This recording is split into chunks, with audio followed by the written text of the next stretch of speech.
नमस्कार, मी लतिका। आज मी तुम्हाला झटपट असं मेथी आणि नाचणीच्या पिठापासून थालीपीठ बनवून दाखवणार आहे। त्यासाठी बघा वाडगं घेतलेलं आहे आणि 1 वाटी नाचणीचं पीठ घेतलेलं आहे। त्याच्यामध्ये 1 वाटी मेथी घेतलेली आहे, अशी एकदम बघा पानं घेतलेले आणि छोटी छोटी जी देठ असतात ना ती पण घेतलेली आहे। स्वच्छ धुवून बघा मी अशी जास्त बारीक पण नाही आणि जास्त मोठी पण नाही अशा पद्धतीत कापून घेतलेली आहे। सगळे टाकून घेऊया। त्यात टाकायचे आपल्याला कोथिंबीर आणि अर्धा कांदा एकदम बारीक कापून घेतलेला आहे। थोड्या प्रमाणात दाखवते त्यामुळे अर्धा कांदा घेतलेला आहे, अख्खा असा घेतला तरी चालेल। आणि ह्याच्यामध्ये तुम्हाला पाहिजे तर तुम्ही थोडंसं गव्हाचं पीठ, थोडंसं तांदळाचं पीठ पण टाकू शकता। ह्यात टाकायचे आपल्याला थोडीशी हिंग पावडर, जिरे धने पावडर बारीक कुटून घेतलेले एकदम।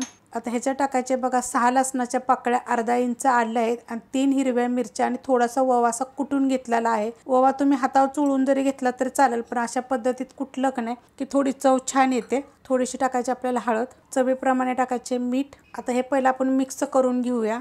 मिक्स करून घेतलेलं आहे। तुम्ही जर हिरवी मिरची जर खात नसेल का नाही तर हिरव्या मिरची जागी तुम्ही लाल मिरची पावडर पण टाकू शकता। आता ह्यात टाकणार थोडं पाणी आणि घट्ट असं मळून घेणार आहे। मिक्स करून घेतलंय बघा, मस्त असं मिक्स झालेलं आहे। आता तुम्हाला मी सांगते, तुम्हाला ह्याच्यामध्ये तुम्ही 1 चमचा तांदळाचं पीठ, 1 चमचा गव्हाचं पीठ, 1 चमचा तुम्ही डाळीचं पीठ पण टाकू शकता। नाहीतर थोडंसं थालीपीठाचं जर पीठ मिक्स असेल का नाही तुमच्याकडे बनवलेलं ते पण 1-2 चमचे टाकू शकता। तर आम्ही कसं नुसतं नाचणीचं पीठ टाकलेलं आहे आणि आपल्या घरच्या चक्कीमध्ये मी एकदम बारीक असं दळून घेतलेलं आहे आणि ह्याची काय होती चव एकदम वेगळी असते। आपण बनवायला घेऊया। आता आपण थालीपीठ थापून घेऊया। त्यासाठी बघा एक मलमली कपडा घेतलेला आहे, स्वच्छ धुवून चांगला पिळून घ्यायचा। तुम्ही कोणता पण कॉटनचा घेतला तरी चालू शकते। आता किती मोठं थालीपीठ पाहिजे त्याप्रमाणे आपल्याला घ्यायचं आणि हे थोडंसं मध्ये काय करायचं माहिती आहे का, थोडासा असा पाण्याचा शितोडा मारायचा आणि ह्याला थोडंसं आपण असं पाणी लावायचं आणि थापून घ्यायचं। एकदम पातळ असं करायचं किंवा जाड तुम्हाला थोडं पाहिजे तर तुम्ही जाड घेऊ शकता।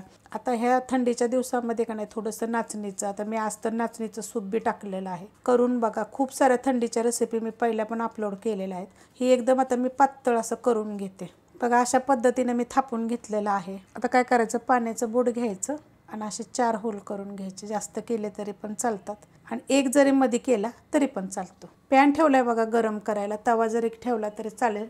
अशा पद्धतीमध्ये ते टाकून घ्यायचं आणि पाणी लावायचं थोडंसं आणि बघा हे असं काढून घ्यायचं।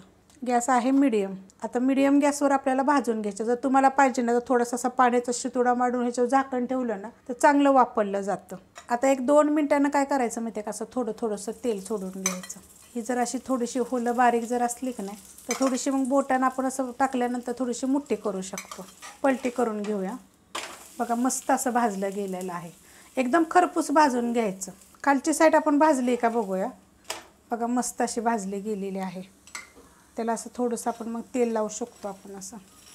आणि हे कसं माहिती आहे का, नाश्त्यासाठी टिफिनसाठी मुलांच्या हे 1 नंबर लागतं बघा। आणि थंडीच्या दिवसात थोडंसं नाचणीचं पीठ खावावं चांगलं असतं।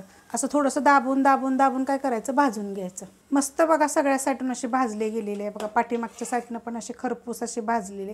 अशा पद्धतीत भाजून घ्यायची। बाकीच्या राहिलेल्या मी बनवून घेते। रेसिपी जर आवडली तर लाईक करा, सबस्क्राईब करा, कमेंट करा आणि शेअर बी करा।